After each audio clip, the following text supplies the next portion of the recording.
Hello everyone, welcome back to my YouTube channel. आज की जो ये वीडियो है उसमें हम बात करने वाले हैं management of first stage of labour की। मींस जो फर्स्ट स्टेज ऑफ लेबर है उसको कैसे मैनेज किया जा सकता है। जैसे कि आपको पता ही है कि जो फर्स्ट स्टेज ऑफ लेबर है वो कहाँ से स्टार्ट होती है, from the onset of true labour pains, और कहाँ उसका एंड अप होगा to the end with completion of full dilatation of the cervix, that is 10 centimetre.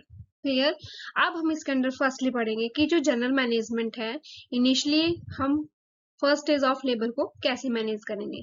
First of all बोला है कि जो वुमेन है उसकी हिस्ट्री कलेक्ट करेंगे, लाइक उसकी past medical history and surgical history collect होगी। देन आता है ऑब्स्टेक्ट स्कोर, देखेंगे कि जो वुमेन है वो प्राइमरी ग्रेविडा है या मल्टी पैरा है। ठीक है।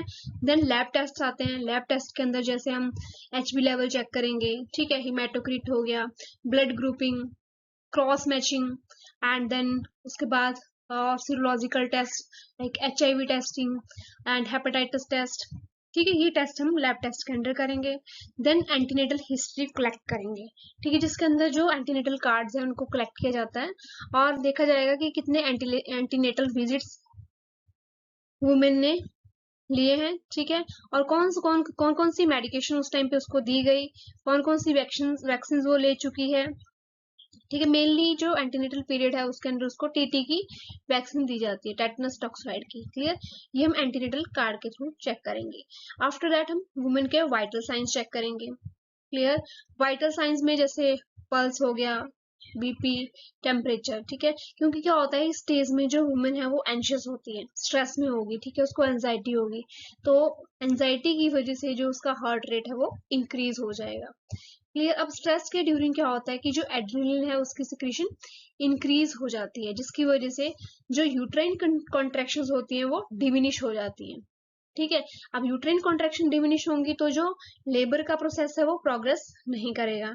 ठीक है, इसलिए क्या है उसको उस ड्यूरिंग क्या करना है, साइकोलॉजिकली सपोर्ट प्रोवाइड करना है। That is very important. Provide psychologically and emotional support to the women. ठीक है, वो कोई भी दे सकता है उसकी फैमिली मेंबर्स में, लाइक उसका हस्बैंड हो गया या कोई अदर फैमिली मेंबर भी प्रोवाइड कर सकता है, जिससे क्या होगा उसका जो स्ट्रेस लेवल है, जो एंशियसनेस है वो डिक्रीज होगी। क्लियर। और जो डिलीवरी का प्रोसेस है वो प्रोग्रेस करेगा। अंडरस्टूड। देन क्या करेंगे, उसको clean and safe environment provide करेंगे। ठीक है। देन उसके बाद जो उसका पेरिनियम एरिया है उसको क्लीन करना है। ठीक है, पेरिनियम एरिया को, वल्वा रीजन एंड जो एनस रीजन है उसको प्रॉपर क्लीन करेंगे। ठीक है। देन एंटीसेप्टिक जो सॉल्यूशंस होते हैं उसकी हेल्प से उसको क्लीन किया जाता है, डेटॉल वगैरह का यूज किया जा सकता है ताकि जो फीटस है उसको इन्फेक्शन से प्रिवेंट किया जा सके। ठीक है। और इस पीरियड के अंदर कॉन्स्टेंटली ऑब्जर्व किया जाता है कि जो यूट्राइन कॉन्ट्रैक्शंस हैं वो कितनी इंटेंसिटी है उसकी, क्या फ्रीक्वेंसी है, कितनी ड्यूरेशन की है, वो सब इसमें ऑब्जर्व किया जाता है। क्लियर। देन जो मेन पॉइंट रहता है, मेन फर्स्ट पॉइंट, वो है इसके बाद स्टेटस ऑफ मेम्ब्रेन चेक किया जाता है कि जो मेम्ब्रेन्स हैं वो स्टिल इंटैक्ट हैं या रप्चर हो चुकी है। तो इसको हम कैसे पता लगाएंगे, इसके लिए टेस्ट होता है जिसको कहते हैं निट्रोजन टेस्ट। उसमें क्या किया जाता है कि जो निट्रोजन की जो स्लाइड होगी, ठीक है, मींस एक पेपर होगा, उसके ऊपर क्या होगा, निट्रोजन सोल्यूशन होगा। ठीक है, निट्रोजन डाई होगी जिसके अंदर हम क्या करते हैं, जो वजाइनल सिक्रीशंस हैं उनको डालते हैं। मींस निट्रोजन डाई के साथ वजाइनल सिक्रीशंस को मिक्स किया जाता है। अगर तो जो कलर है उसका स्ट्रिप का कलर कोड है, अगर वो ब्लू हो रहा है, दैट मीन्स जो मेम्ब्रेन्स हैं वो रप्चर हो चुकी है। क्लियर। वैसे नॉर्मली क्या होता है कि जो फर्स्ट स्टेज ऑफ लेबर के अंदर जो मेम्ब्रेन्स है वो इंटैक्ट ही रहती हैं। ठीक है, अगर मेम्ब्रेन्स इंटैक्ट है तो सेकेंडली हम उसको क्या बोलेंगे, एम्बुलेट करने के लिए।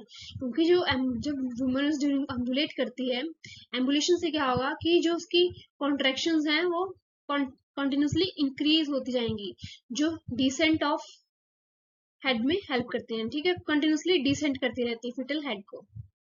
तो क्या होगा कि जो टाइम पीरियड है वो भी डिक्रीज होगा और प्रोग्रेस होगी लेबर की। क्लियर। मींस अगर प्रॉपर जो वुमेन है अगर प्रॉपर एम्बुलेशन करती है तो वो किसमें हेल्प करेगा, descent of head and early initiation and progression of the labour process. Clear.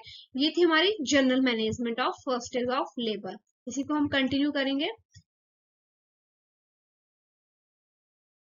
Okay, next है पोजीशन। तो अगर जो मेम्ब्रेन्स हैं रप्चर हो चुकी हैं, ठीक है, तो उसके बाद हम क्या करेंगे, वुमेन को पोजीशन देंगे। मेनली इसमें लेटरल पोजीशन दी जाती है। अगर हम क्या वुमेन को सुपाइन पोजीशन देंगे, उसकी वजह से क्या होगा, सुपाइन हाइपोटेंशन हो सकता है।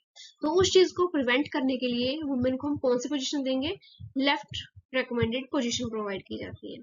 क्लियर। लेफ्ट जो लेटरल पोजीशन है ये क्या करती है, ब्लड सर्कुलेशन को भी प्रमोट करती है फीटस को। ठीक है, फीटस को क्या होगा, प्रॉपर ब्लड सर्कुलेशन होगा और एज वेल एज जो किडनी के फंक्शंस हैं वो भी प्रॉपर वर्क करेंगे। क्लियर। एंड देन उसके बाद बात आती है डाइट की, मींस न्यूट्रिशन। तो जो फर्स्ट डेज ऑफ लेबर है, मींस लेबर का प्रोसेस जब स्टार्ट हो जाता है उस ड्यूरिंग क्या करना है, हमें फूड को अवॉइड करना है कुछ एक कॉम्प्लिकेशंस को प्रिवेंट करने के लिए। ठीक है, लाइक उस ड्यूरिंग अगर वो फूड कंज्यूम करेगी, हैवी फूड कंज्यूम कर रही है, तो क्या होगा, वॉमिटिंग के चांसेस हो सकते हैं as well as aspiration of food contents. ठीक है, तो उस चीज को प्रिवेंट करने के लिए क्या करेंगे, जो फूड है उसको अवॉइड किया जाएगा, बट हाइड्रेशन स्टेटस को मेंटेन करने के लिए उसको फ्लूइड रेकमेंड किया जाता है। ठीक है, सिप्स ऑफ फ्लूइड्स दिए जाते हैं और इसके साथ साथ उसको लाइट डाइट प्रोवाइड की जाती है, लाइक उसको टी दी जाएगी या फिर उसके साथ साथ टोस्ट दे सकते हैं। ठीक है, एंड बिस्किट्स। जो लाइट डाइट है वो दी जाएगी, हैवी डाइट को अवॉइड किया जाएगा कुछ कॉम्प्लिकेशंस को प्रिवेंट करने के लिए। मगर क्या करना है, इसमें ओरल हाइड्रेशन को मेंटेन करना है। ठीक है, उसमें सिप्स ऑफ वाटर दिया जाता है। क्लियर। ओके, नाउ बात करेंगे ब्लैडर की कि क्या होता है कि जो ब्लैडर है वुमेन का वो एम्प्टी होना चाहिए। ठीक है, क्योंकि अगर तो जो मेम्ब्रेन्स हैं वो स्टिल इंटेक्ट हैं, तो जो वुमेन है वो क्या कर सकती है, वॉक करके वॉइड कर सकती है। बट इन केस अगर जो मेम्ब्रेन्स हैं रप्चर्स हो चुकी हैं, तो उस केस में क्या होगा, हम क्या करेंगे, वुमेन को बेड पेन प्रोवाइड करेंगे और इसके साथ प्राइवेसी प्रोवाइड करेंगे। ठीक है, अगर फिर भी वुमेन जो है वॉइड नहीं कर पा रही है, तो उस केस में क्या किया जाएगा, कैथेटराइजेशन कर दिया जाएगा। क्यों, क्या होता है, क्योंकि अगर ब्लैडर फुल रहता है तो उसकी वजह से जो कॉन्ट्रैक्शंस हैं वो इतनी स्ट्रांग नहीं होगी। ठीक है, एंड कॉन्ट्रैक्शन स्ट्रांग नहीं होगी तो क्या होगा, जो डिलीवरी का जो प्रोसेस है, मीन्स जो लेबर प्रोसेस है वो डिले होगा। सो एम्प्टी का सॉरी ब्लैडर का एम्प्टी होना बहुत ही जरूरी होता है। क्लियर। देन क्या होता है कि जो अगर फुल होगा ब्लैडर तो उसकी वजह से जो फीटल हेड है, मीन्स जो प्रेजेंटिंग पार्ट है वो भी डिसेंड डाउन नहीं होगा। ठीक है, डिसेंड डाउन नहीं होगा तो ऑटोमेटिकली जो मतलब लेबर का जो प्रोसेस है वो डिले हो जाएगा। सो बहुत जरूरी है कि ब्लैडर एम्प्टी हो। ठीक है, वुमेन को इनकरेज करना है उसको, ब्लैडर को क्या करें, एम्प्टी करें, मीन्स वॉइड करें यूरिन। क्लियर। देन आता है बाउल। बाउल का भी एम्प्टी होना बहुत जरूरी है, क्योंकि क्या होता है, अगर जो फिकल मैटर है वो अंदर ही है, ठीक है, अकोमुलेट हो रखा है, तो उस केस में भी क्या होता है कि जब women second stage of labour में एंटर करेगी, तो with maternal efforts, bearing down efforts से क्या होगा कि जैसे ही फीटस बाहर आएगा तो उसके साथ साथ क्या होगा, जो फीटस है वो फिकल मैटर से क्या हो जाएगा, कंटेमिनेटेड हो जाएगा। ठीक है, सॉइल्ड हो जाएगा। तो उस चीज को प्रिवेंट करने के लिए बाउल का एम्प्टी होना बहुत ही जरूरी है। ठीक है, स्वेलिंग से प्रिवेंट करने के लिए। क्लियर। तो क्या करना है, means first stage of labour के अंदर वुमेन को एनकरेज करना है कि वो ब्लैडर और बाउल को क्या करे, एम्प्टी करे। क्लियर। सो नेक्स्ट आता है rest and sleep. Rest and sleep में क्या बोला है कि उस ड्यूरिंग क्या होगा, बहुत ज्यादा एंशियस होगी, ठीक है, बहुत ज्यादा उसको पेन होगा, तो उस चीज को रिलीव करने के लिए माइल्ड सेडेटिव्स दिए जाते हैं और माइल्ड ही एनाल्जेसिक्स दिए जाते हैं, ताकि उसकी जो पेन है वो रिड्यूस किया जा सके। ठीक है, ensure educate sleep. Clear. Okay, next क्या है, आईवी इंटरवेंशंस। मींस अगर इन केस ऑक्सीटोसिन की जरूरत पड़ रही है, ठीक है, कॉन्ट्रेक्शंस को इंक्रीज करवाने के लिए, तो उस केस में हमें आईवी लाइन स्टार्ट करनी पड़ेगी। ठीक है, देन इसके अलावा अगर हाइड्रेशन स्टेटस को मेंटेन करना है और मोर एनर्जी की उसको रिक्वायरमेंट है, तो उस केस में हम क्या दे सकते हैं, रिंगल लैक्टेट सोल्यूशन दे सकते हैं और इसके साथ साथ डेक्सट्रोज 5% सोल्यूशन। ठीक है, तो ये इनको हम आईवी लाइंस के थ्रू देते हैं। क्लियर। तो ये इसके थ्रू हम उसको मेंटेन कर सकते हैं। क्लियर। नेक्स्ट आता है मेडिकेशन। मींस अगर जो वुमेन है बहुत ज्यादा पेन फील कर रही है, मींस जो उसकी टॉलरेंस पावर है वो बिल्कुल भी मतलब पेन को वो टॉलरेट नहीं कर पा रही, ठीक है। वैसे तो क्या होता है कि जो नॉर्मली पेन है वो हर वुमेन को फील होता है, बट जो थ्रेशोल्ड लेवल है वुमेन का, हर वुमेन का क्या होता है डिफरेंट डिफरेंट, ठीक है। हर एक की जो टॉलरेंस पावर है वो क्या होगी, डिफर होगी।